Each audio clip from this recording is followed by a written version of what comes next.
Sveiki visi susirinkę į Kultūros Blykstas festivalio apžvalgą. Nemažą laiką ruošiame šiam renginiui finansuojamą Vilniaus savivaldybės.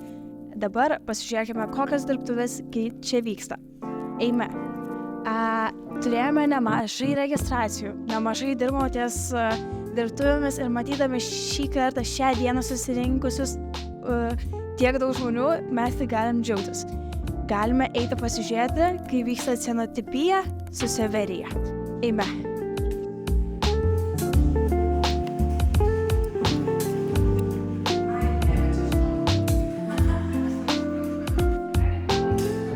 Vyksta kitas dirbtuvės su Karoliu, kuriuose kalba apie muziką, apie garsus.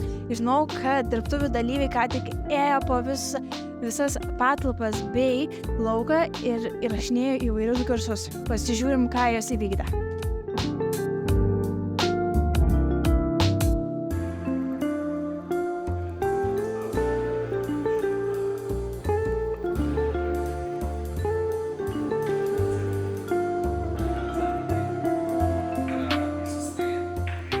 Na ir eime į paskutinės dirbtuves. Paskutinės dirbtuvės yra taikomojo teatro su Irmantu. Pasižiūrėsim, kaip jiems seksis. Šiaip visa atmosfera stengiamės sukurti festivalio vibe.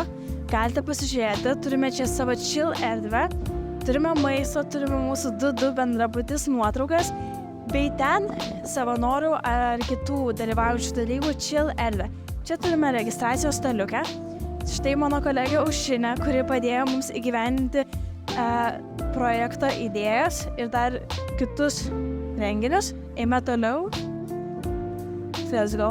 Na ir kaip minėjau, čia yra paskutinės dirbtuvės taikomojo teatro. Galim pasižiūrėti, kas čia vyksta.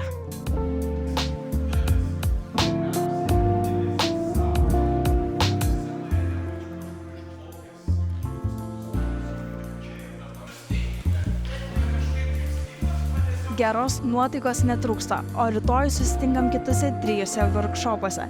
Iki susitikimo.